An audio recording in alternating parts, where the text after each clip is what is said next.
Hey guys, today I'm going to tell you how to use Claude as a debit practice partner.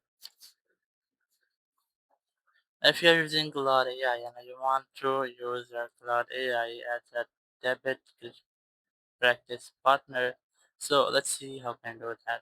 You have to simply open your browser, go to your Claude AI, you have to make sure that you're logged into your account and just open a new tab. Now once you are here,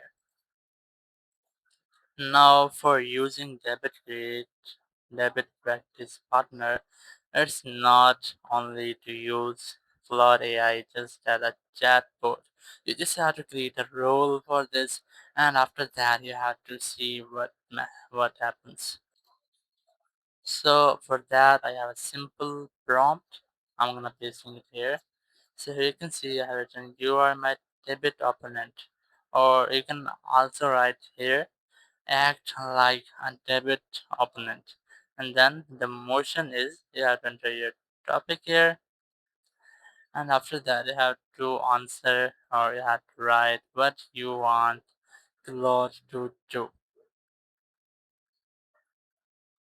So once you have done, you can also increase its difficulty.